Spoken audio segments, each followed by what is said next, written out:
Hey, in this week's episode, we're doing a little something different. We are savory and sweet. Deep fried Monte Cristo sandwich. Come on, the grease is hot.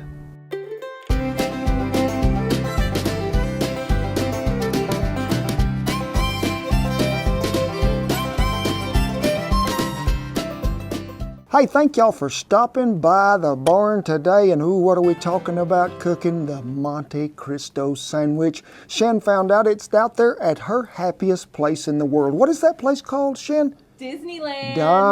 And we went to the Pirates of the Caribbean little ride, and you're sailing all down through there, and then you go eat at this little restaurant, and they had the Monte Cristo sandwich. Now, I'd never heard of one in my life.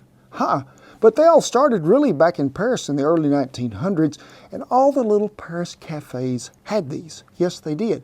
And it was like bread toasted, sort of like a grilled cheese, but it had sort of like the old-time omelet plate, really, in a way. Skillet was two sort of hinged plates, and they would put the bread and meat on one side, bread and meat on the other side, and then it would just fold over, and you could just cook it right over here and then turn it over again.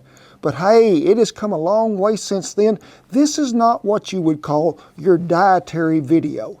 No, this thing has got some cheese, it's got some sweet, it is some goodness. The carbohydrates and the sugar content are going up today. But folks, this is something that's really a classic. Kids love it. It can be served breakfast, dinner, supper, snack time. Very little elegant meal it is. Shan is wanting to go to Disneyland and we can't get there quite yet, so I need to hurry up and make this sandwich. So what are we going to do? We're going to start with, really it's sort of like a pancake batter in a way. All-purpose flour, 3 teaspoons of baking powder, which is pretty close to that amount. Then we ain't got no measuring cups today, no measuring spoons, so hey, about 3 tablespoons of sugar. We're going to quit right there. A little pinch of salt. Give that a good mixing.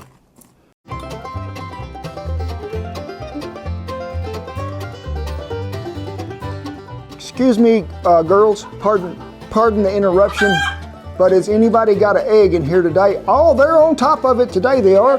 1, 2, 3, 4, 5, 6, 7. Nice. No, so we're doing good. I'm gonna get the biggest one right here. In fact, I'm gonna take 2 just in case I drop one. Thank y'all so much, and it's better than going to the store.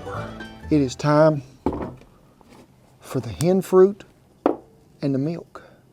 Now, a lot of people, they just be using regular old milk, they do. But no, you know Cowboy can't. He thinks that stuff should be richer. I mean, this ain't diet food to begin with. Somebody probably be wanting to put 2% milk in it if they had a chance. But we're gonna go ahead. Really, I think we should do it this way. Let's crack the egg in here and whip it first. Y'all do that? And I want y'all to look at how bright the yeller is in this right out of the chicken butt egg. Ooh. Now, when you get that thing whipped up there, I mean, there ain't nothing beat a fresh egg. Flour, salt, sugar, baking powder, and a pinch of what you call it for salt in there. 2 cups of half and half. Now, I got a question for you, Shan. Yes. Half and half. Now, a cow got 4 teats on her udder, okay? 4. Now, did they just milk the back 2 to just take half of that to make half and half? Then what is it?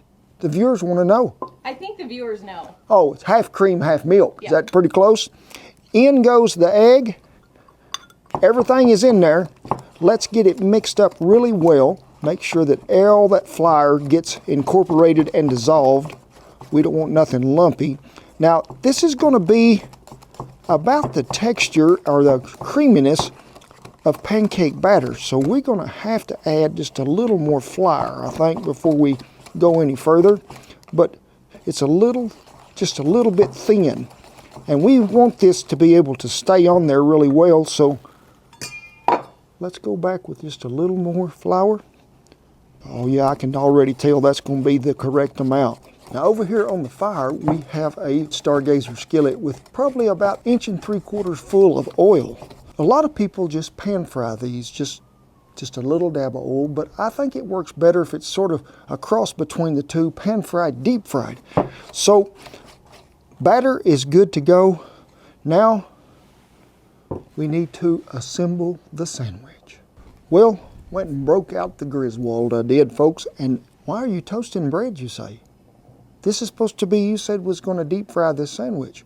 Well, through experience and knowledge here that me and Shan have compatible together to eat this sandwich the first time, we have made improvements. Now, to me, when you don't cook it this way, sometimes your cheese and your meat is not even warm after you deep fry this sandwich because it takes very little time to get this to a golden brown once that batter's on there. So we're going to toast the what you would call inside of the sandwich. And to do that, we first got to have a little butter in this skillet. If you don't prefer to do it this way, hey, that's fine. But folks, I want that cheese to be a little melted. Sure, the outside edges of this cheese, when it's on the sandwich and batter fried, it's going to drip down there. But I want that middle to be really good too.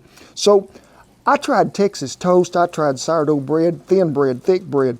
And a lot of folks say, even let your bread air out a little before you do this. It makes it absorb more batter that way. But we're just going to go ahead and toast ours just a tad. So why didn't you use Texas toast? It was too thick. I mean, the sandwich come out deep fried like this, and it was just really, I've been watching my weight, Shannon. It was just too many carbohydrates for me to intake is what I'm trying to tell you. So we don't want this to get this plum dark. We just want it to get a little color. And you can see that starting there pretty quick because that skillet is getting some of that hot. In fact, it'll finish toasting right there, it will. Now, when we get this out of here, automatically as soon as it comes out, I want you to what? Slap the cheese on it. Now, everybody just uses Swiss. No, that's not enough of the cheesy goodness. We're the folks from Wisconsin and all the good cheesehead people that want to know where is the cheese. What? The Cowboy has broke out the pepper jack too. How did y'all ever think that we wasn't going to incorporate some kind of a little bit of jalapeno in there? So let's check this. Oh, there is some good color right there. There is. I think these two stuck together. So we're going to lay that one there. Go ahead and turn this one over. Put the pepper jack there. And folks, that way that cheese is going to help adhere to keep this sandwich together. Now, before we get started to putting this here sandwich together, we got some really big news. Some of you already know what it is because y'all have looked. What? We are nearly at the 2 million mark in subscribers. That is a lot of folk. And you need to be sure and really be paying attention to the website, maybe the community tab on YouTube too, because we're going to have some giveaways, some prizes, stuff like that to make it oh so good.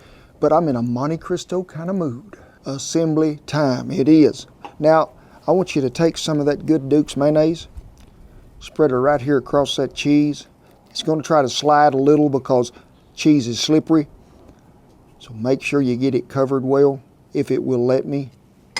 And then we're just going to use the squirt top of the mustard. And I'm using what? Honey Dijon. We have got fancy. If you're making Monte Cristos, you got to break out your fancy. You do. So give it a little coating all the way across. And it can't be a sandwich like that if it ain't got no meat on it. Now, you need to use deli sliced is what they tell me. I use it as I can read the newspaper through it. It is pretty thin. Ham and turkey. Now, I like to just go ahead, put all the turkey on one side. Go ahead and fold them over neatly. 4 slices of each. And then we're going to go right back over here with ham on the other side. Big, have you been in this one? See that, Shan? What? Has Big already been in that piece of ham? It's got missing a piece right out of the middle it is. So it's okay, Big, if you have. Now, this is entirely up to y'all's judgment. But I'm going to go ahead right now and I'm going to slap another piece of cheese on here and another piece of cheese on here. Gently take your sandwich. And I've been in trouble for this a lot in life. When I was little, I made sandwiches that the bread didn't match.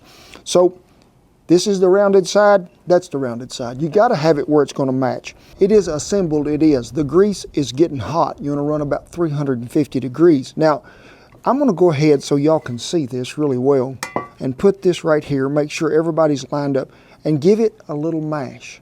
Now, when you've got it to a little mash, This is pretty important. See how we have an overhanging of meat? Now you could go ahead and fry that just like it is, but it's going to make that batter get sort of lumpy and try to run off. So we're going to create a smooth surface here. And these things that right here are left, it's called puppy scraps. So go ahead and get everybody trimmed up nicely. And one other thing I'm going to give you a little hint on, or a tip. You can go ahead and cut this sandwich in half and just fry 2 halves, because that's pretty thick little sandwich there. So if you want to share it with your loved one and you're worried about your carbohydrates, cut the sandwich in half. But it is time to go to the batter. It is. It is time to do the baptizing. It is. Now you can do this 2 different ways. Get your hands real nasty or not get your hands real nasty. I love to just go ahead and take some tongs, lay her down in there, give her a good mashing, okay? Scoop right back up here under it, turn it over. We want to make sure that them edges is all seared up really good with some of that batter. And then I like to do this when you ain't got a thermometer. Put some of this over here. You can see how that's going. That is pretty close to the right temperature. So reach back under here. Let just a tad of that drip off. Lay her right there in that grease. I like to splash a little grease up on mine. Now you're going to get some parts that want to fall off, and hey, that's all right, because we're what we calling it, cooking in the fast lane now, and we'll be looking for tools we ain't got. We're going to have to turn it. It don't take long, folks, for this to happen. See how that browned up there oh so quickly? And there is enough batter in there to do about 4 sandwiches. Let us get a plate over here handy. Get you a utensil that is wide enough to get in there. And like I say, don't be worrying about them floaties.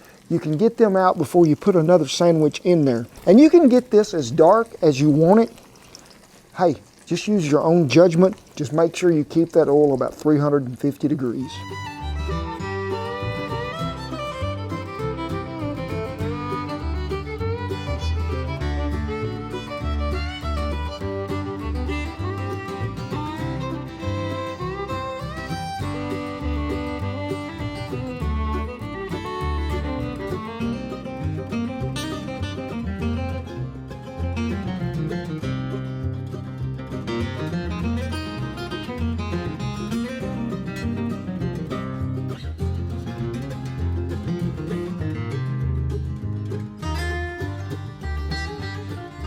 Ooh-wee, ain't that a pretty sight? Now, you got to put that powdered sugar on there. I hope that you can do it without the wind blowing and you ain't got to figure out the windage from one side to the other.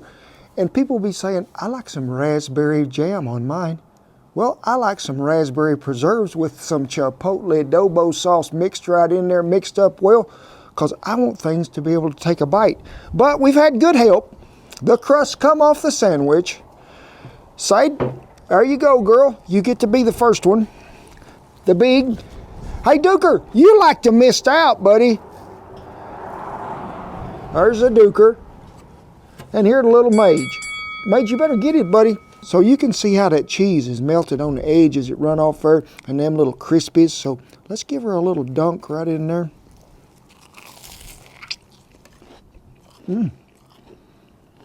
That's good with that raspberry. That right there is some powerful good eating. And with that there little raspberry chipotle sauce that goes right on it, you'll be wanting to make that and put it in salad dressing and in your coffee both, but makes me want to go to Disneyland. See all the rides and the little people and maybe see Goofy come by. I'm going to act like Goofy. I made it whack, whack like Donald Duck. Ooh, do the shimmy shaking. Oh. You got a little powdered sugar on your lip. Hey, it's okay, because I do like me some sweetness. I didn't understand this sandwich when I first started trying to research it a little, why you would put powdered sugar on there. But folks, when you get to really the savory taste of the ham and the turkey, and I think the Swiss sort of brings that about too, because to me Swiss cheese is totally different than a lot of cheeses. It's got that unique taste to it that's sort of a savory taste in its own, but a little bit of saltiness to it too. So sweet combined with all that, dipped in the raspberry sauce, Oh my goodness, praise the Lord. Pass the biscuits and let's make Monte Cristos for everyone. Let's do it. Now get the folks of the family in there, share this together, makes a great breakfast treat or a brunch. But everything we used in the little video today will be listed right down there in the little link below. Be sure and keep an eye on the community tab and the website for upcoming events, because we're going to be some places we are, and big celebration is coming up when we hit what? 2 million subscribers. As always, I tip my hat to all the servicemen and women, all the veterans who have kept that old flag a flying back there. Folks, I ask you to lift the good folks over there in Ukraine and all that country and everybody that's helping out, lift them up in your prayers, keep them in your thoughts. Let's go ahead and just, hey, help them people any way we can. Rest of you, come on in here. We're going to give you a big old hug. God bless you each and every one, and I'll see you down the Cowboy Monte Cristo Trail. Flyer. Shannon, you got your casual shooting slippers on, right? First time, okay? Usually I'm really put together. All right. We have launched some new apparel, some t-shirts, sweatshirts. We got you fixed up, so be sure and check them out.